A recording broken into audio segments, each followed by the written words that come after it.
Hey guys, so since the start of this year, actually last spring, I suffered an injury and it happened while I was squatting. And as a doctor, you guys know, we should always lift with proper form. In the last few months, I've been to countless physical therapists, physicians, PM&R, sports, and I'm just now finally coming around. That being said, one thing that has stayed consistent is I've been leaning on to the help of my colleagues in sports medicine, in the physical therapy world, the occupational therapy world, chiropractors, and such. And it really taught me a lesson that sometimes when you want to accelerate your healing, your growth, your success at one thing, you should lean on to the wisdom of those who have more expertise than yourself. So my course is coming back, and usually with my course, I believe it is a guide. Much like my physicians have been a guide for me, my physical therapists have been a guide for me, giving me exercises to do at home as I heal this injury. But the more I think about it, I realize coaching is very similar, especially when you're dealing with a fixed career goal of getting into residency. And this is why I've created this IMG Roadmap Program, which is a life course and coaching program. And it will be coming back soon in April of 2024. So I want to make sure that you're ready. You can go right now to drninalum.com/waitlist and put your name on the waitlist so I can notify you once my doors open. See you on the other side. The IMG Roadmap is the only podcast dedicated to coaching international medical graduates in success blueprints for this unique pathway. I am Dr. Nina Loom, your host, a previous IMG turned hospital medicine physician, healthcare administrator, speaker, and coach. I empower, encourage, and equip you with actionable steps that you can take towards the residency position of your dreams. Welcome on board, Dr. Dashna. How are you? I'm good, Dr. Lum. Thank you so much for having me here. It has been a crazy last month. But I'm just glad to be here and I'm doing good. Yeah. So everybody on this podcast that listens, we're all about tips and tricks, empowerment advice, and we want to know how to do the next thing in our career to get to that next level, right? And for most of us, the next level is maybe starting medical school or being in a foreign medical school in the next class. But the majority of us have this goal in mind to train in the United States and to practice in the United States. So can you give us some background, like where you went to medical school, where you're from, and where you live right now? Okay, so I'm originally from India. I was born and brought up there, and I went to my medical school in India. I actually graduated in 2018, and I moved to United States in November 2019. My journey is slightly different because I got married and then I moved to United States. But in other aspects, it's been pretty similar. After graduating from med school, I initially did not plan to come to United States. So my focus was towards residency in my home country. But, life happened and then some decisions had to be made. So I decided to move to United States. And that's when, I think it was in February of 2018 when I started the journey for the whole match process and United States. So I think it's 3 years of the journey. Yeah. Wow. And, most people, when they hear that, the first thing that comes to mind is, oh my God, 3-year gap, right? But we'll get into that too during this episode. So where are you located right now? Yeah, I am in California. I've been to a lot of different places in the past, actually 2 years. But yeah, since the lockdown started, I live in California. Okay. And you don't have to tell us exactly the name of your program, but can you give us an idea of your most recent match result? Because we're recording this in April of 2021. So can you tell the people your good news? Of course. I'd be happy to share that. I matched into SUNY Upstate Medical Center. It is in Syracuse, New York. It was my first choice, and I'm just very happy. I matched, I think, on 19th March 2021. So it has been a couple of crazy weeks. Yeah, awesome. So let's go back into your medical education. And can you tell us about your USMLE journey? Yeah, so I started preparing for my step 1 somewhere. It was actually an overlap with the residency exam in my own country, because when I started, I did not know whether I would be able to, 1, afford the journey, and 2, there were so many logistics involved in this journey, even for a foreign medical graduate. So I was having like a backup plan that, okay, I'll prepare for step one, but I'll also prepare for the home residency exam. So it started in February 2018, but my dedicated period for step one was in 2019 from March 2019. And that's when I actually started studying first aid and UWorld and Pathoma. I think these were the only three resources I used because I had to give the exam in 6 months. I couldn't afford a longer time. So I gave step one in August of 2019 and I scored 231. I kind of am saying it out loud that it's not a stellar score, but we'll get onto that later. I scored 231. And then I moved to the States in November of 2019. And then I gave my step 2 CS. During my time, step 2 CS was still existent. So I gave my step 2 CS in February of 2020. And then September of 2020, I think, 8 months later, I gave my step 2 CK. Most of my exams have been like, okay, time is going on.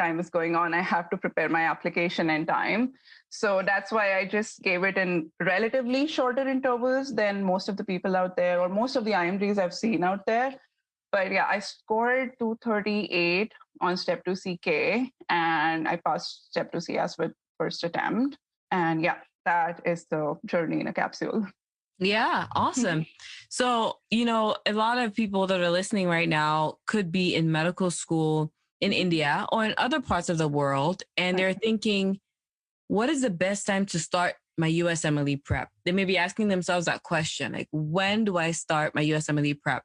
Can you give us some background factoring in how the medical educational system is in India and when you think is the best time to start? I think so. I'm not really actually sure of the eligibility, how the eligibility works, but based on knowledge, I think the first 2 years of medical school in India or in any other country are basically based on the preclinical knowledge. And that's what step one is about. So I would suggest starting that early, but yeah, in the second half of the second year, you can start at least going through some basic resources, give yourself time to see that what kind of questions come on USMLE. For me, the biggest challenge for step one, because that was my first exam, was getting adapted to the question style. Because in India, the question style, the exam pattern is very, very different. It's like single line questions and it's like factual. In USMLE, most of the things are conceptual. So get yourself acquainted to that pattern of examination first. Don't be like super pressured on yourself that, oh my God, I don't know this, or how would I do this? It's just a time of, just testing the waters, walking on the eggshells or something like that. And after I think you've gained much confidence on the resources, I think by third year beginning, you can start preparing for it, give it by the end of the third year. I would have done this, but again, I was a graduate by the time I started studying for step one. So that was one thing that I realized, that biochemistry is something that I wouldn't remember after I graduate. So the fresher the knowledge is, the more easier it is to connect the dots. Step 2 CK, you can give it by the end of your fourth year because you've already done the clinical knowledge part. Or in India, we have an internship, 1 year complete rotatory internship that you need to do before you get the graduation or the degree. So you can give it during the internship as well.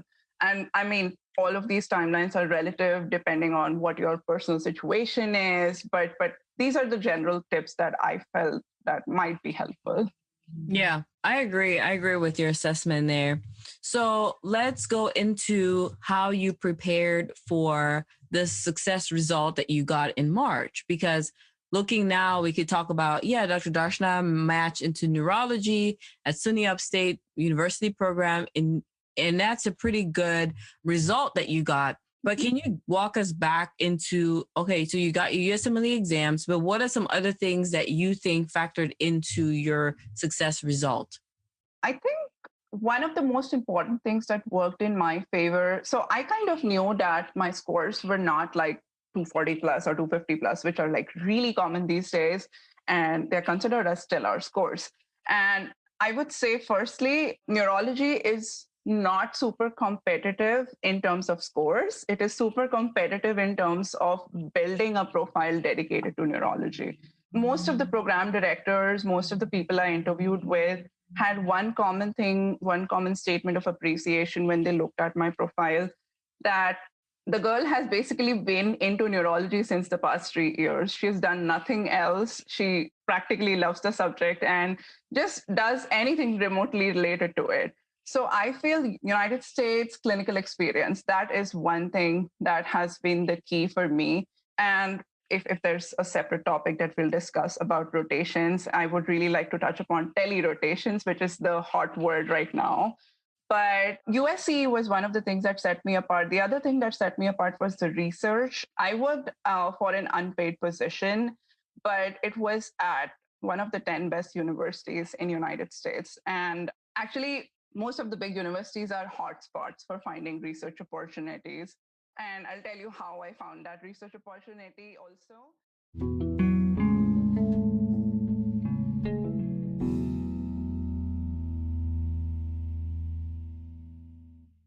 Today's episode is actually very different, but it's also very important.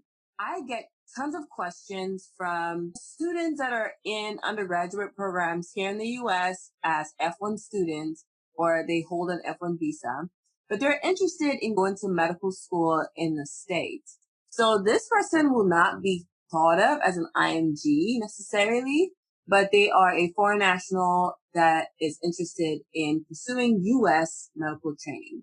So the best thing I could do was invite a very dear friend of mine onto the podcast today. Her name is Dr. Ima Ibong. She will tell us about herself, but I really want you guys to listen keenly because this is somebody that I know has been through this path and is currently an attending neurologist at University of Kentucky. And I know that she has tons of personal information that she can share with us. So Dr. Ima, welcome to the podcast. How are you doing today? I'm doing well. Thank you for inviting me. And hello, audience. I love that. I love that. So hello, audience. So can you tell us a little bit about you, sort of where you practice now, where you're from, and how you, maybe the steps of your training thus far, just like your CV in brief. Okay. So my name is Dr. Ima Ebong. I'm originally from Nassau, Bahamas. So I went to university initially in Atlanta, Georgia for undergraduate education as an F1 student. And I continued my medical training at the University of Kentucky College of Medicine as an F1 international student, where I graduated in 2013. From 2013 to 2017, I was on a J1 visa pursuing my residency at the Jackson Memorial Hospital, University of Miami Neurology Program, and I completed a fellowship there in clinical neurophysiology between 2017 and 2018. And then upon completion of that, I returned to the University of Kentucky as an attending physician in the Department of Neurology as a clinical neurophysiologist. So I've been there now for about a year and a half. So I've come full circle back to the institution where I did my medical school. Isn't that amazing? That is so awesome. Congratulations, by the way, because, a lot of people listening may not know what your fellowship was in. In very simple terms, can you describe that to them? Yes. So I'm the type of neurologist that essentially reads brain waves and also examines muscle. So neurophysiology, in summary, I read what are called EEGs, electroencephalographs. So for example, if someone has a seizure and I want to see if they're having a seizure, where in the brain the seizure is from, I will use what's known as an EEG machine to look at it. So I'll interpret those brain waveforms to see if a person is having seizures or not. And then in terms of muscle, I use what is called an electromyograph, where I study if a person has some disease of a muscle. So, but I also see patients with those diseases as well.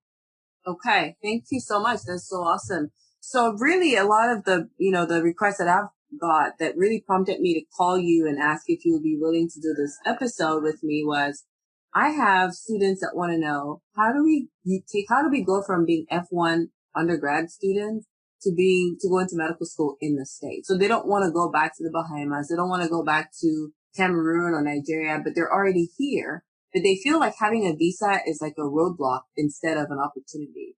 So can you walk us through what your process was like? Sure. So one thing I would say that it is a very complex path for international students who are already in university in the U.S. to go to medical school, but it's not impossible. And I'm proof that it's not impossible. What you would have to do is ensure that you are doing the same things as your American colleagues are doing in undergraduate or pre-med in terms of taking the same classes, making sure that you have the same opportunities. Many universities have pre-med programs where you can do a summer program or a summer camp in the associated medical school. And I would encourage you to do that. That way you would get to know the faculty and staff at the medical school.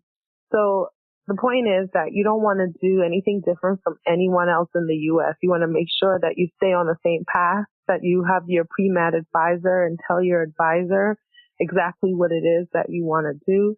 Make sure that they know and are aware that you are an international student so they can also give you tips on funding your medical education, steer you towards universities that actually accept international medical students, because many universities in the U.S. do not accept international students. So you have to ask these questions from day one and not wait until maybe your junior or senior year to say, hey, I want to go to medical school. For me, my path was a little different. I didn't go directly from undergrad to medical school. I did undergrad and then I did 2 years of graduate school.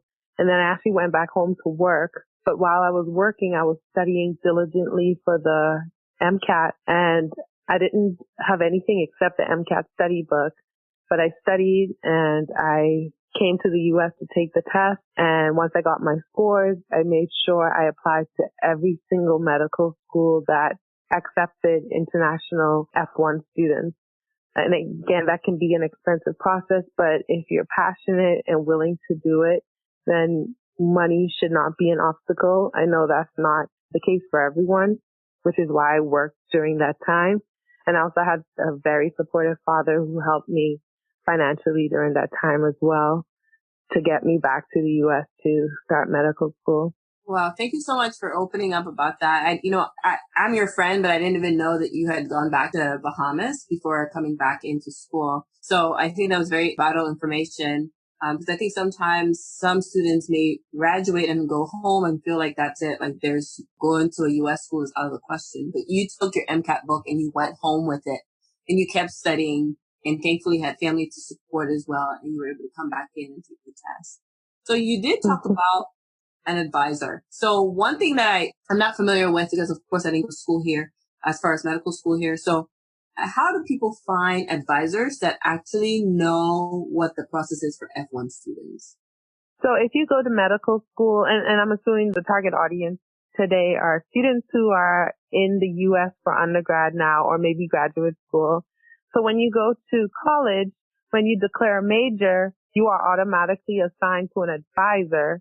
Sometimes that advisor isn't necessarily a pre-med advisor, but if your school has a pre-med track, most universities have a pre-med track, you will be paired with a pre-med advisor automatically. And that advisor is the one who guides you and tells you which classes you need to take to meet the pre-med requirements. So you will need so much biology, so much chemistry, so much organic chemistry, biochemistry, physics, and math courses. So they are the ones to ensure that you meet those requirements to even get considered as a candidate for medical school. So that's what I mean when I say an advisor. So if you're listening, you're in your freshman year or your sophomore year, you should have already met with your advisor. If you're listening and you're entering college in this coming fall, make sure that if you have your major declared, I know some people don't declare a major early on, but if you have your major declared, make sure that pre-med is on there, so that early on you will be paired with your advisor. And this is universal across universities and colleges in the U.S. that I know of. All universities pair you with an advisor. And a pre-med advisor is just someone who makes sure that you get into medical school based on the classes that you have to take.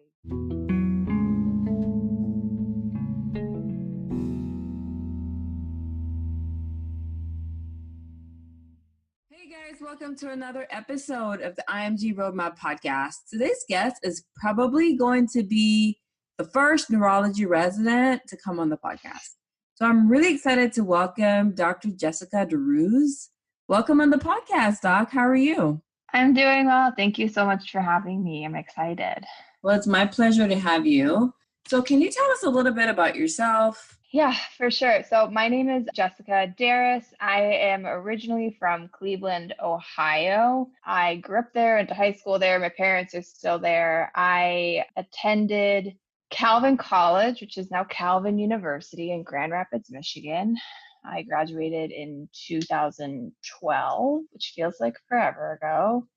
And after grad school, I went to Case Western Reserve University for a master's degree in medical physiology, and then went to St. George's University in the Caribbean for medical school. And now I am a neurology resident at University of Missouri, Kansas City. Well, that's pretty awesome. Congratulations on the journey. It's still ongoing, but you've made it so far along.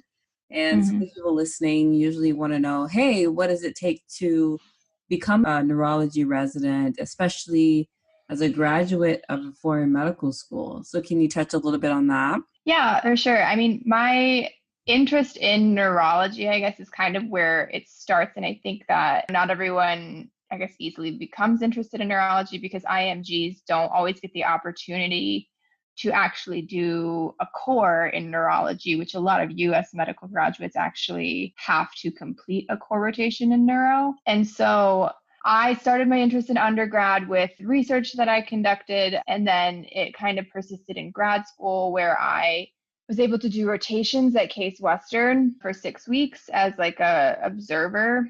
They really couldn't contribute a whole lot to the clinical decision making.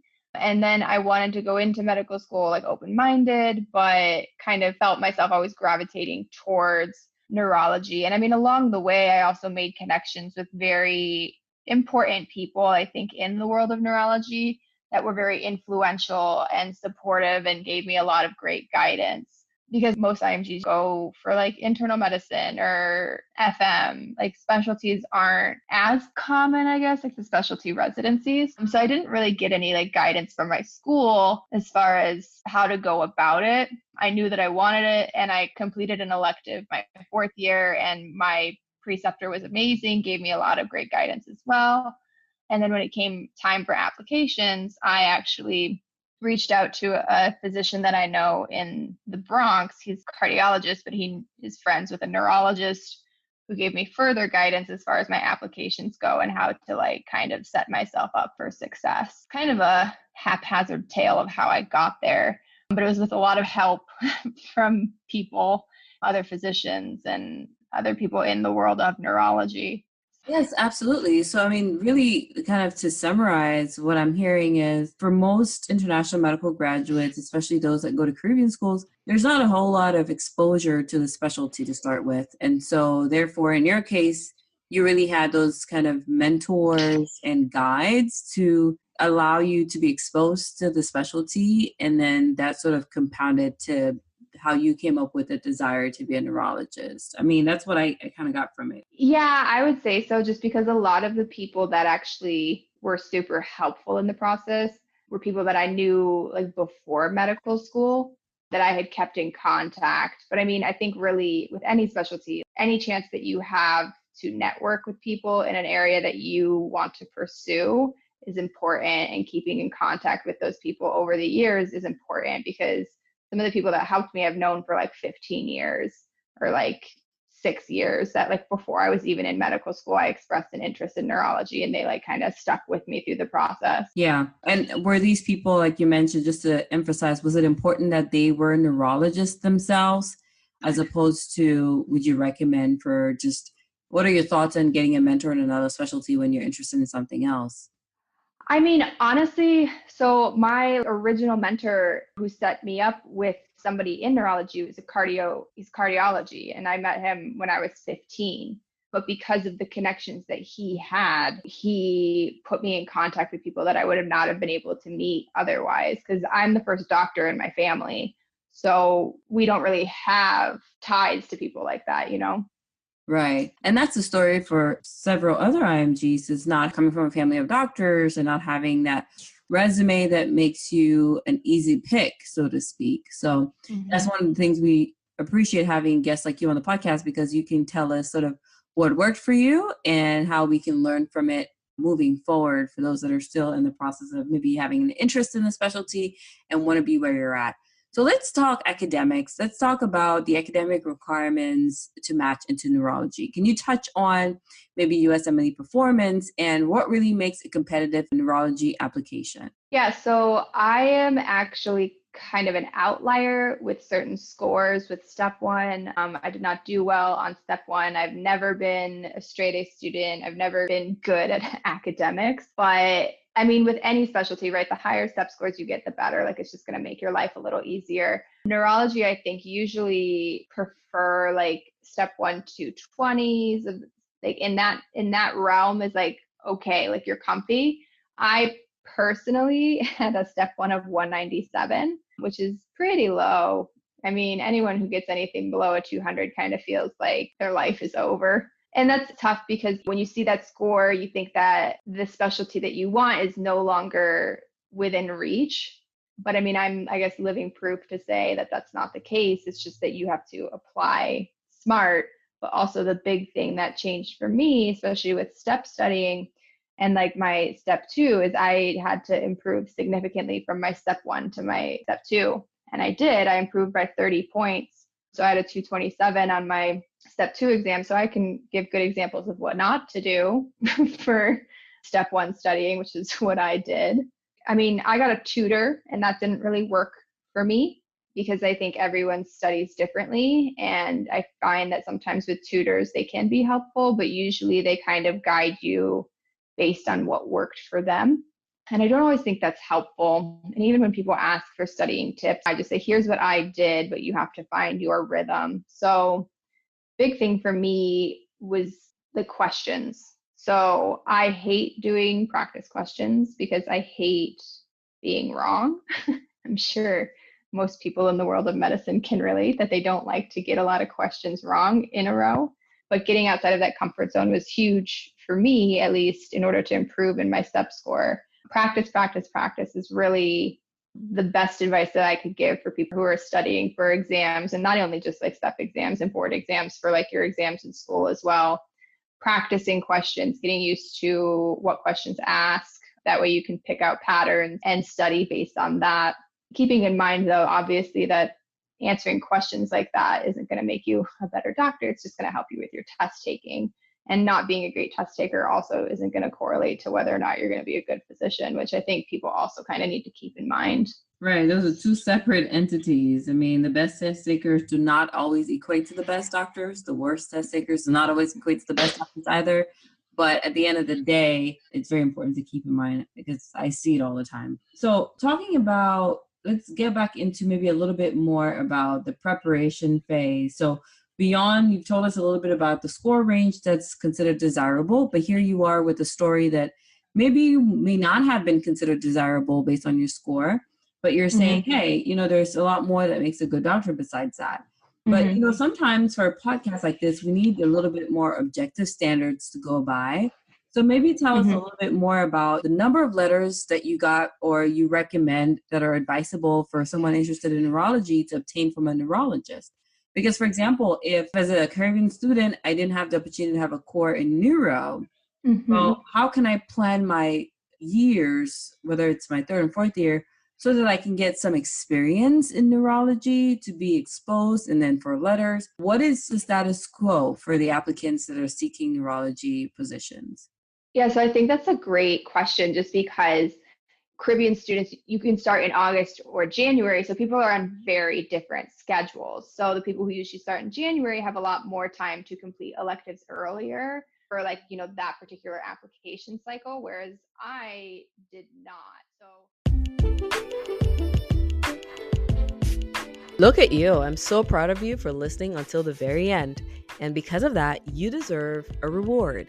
And I want you to go right now to drninalum.com and download any of my free ebooks, whether it's for electives or clinical rotations, or even just whatever trials come your way as you navigate your IMG journey. Stay tuned for another episode coming up next.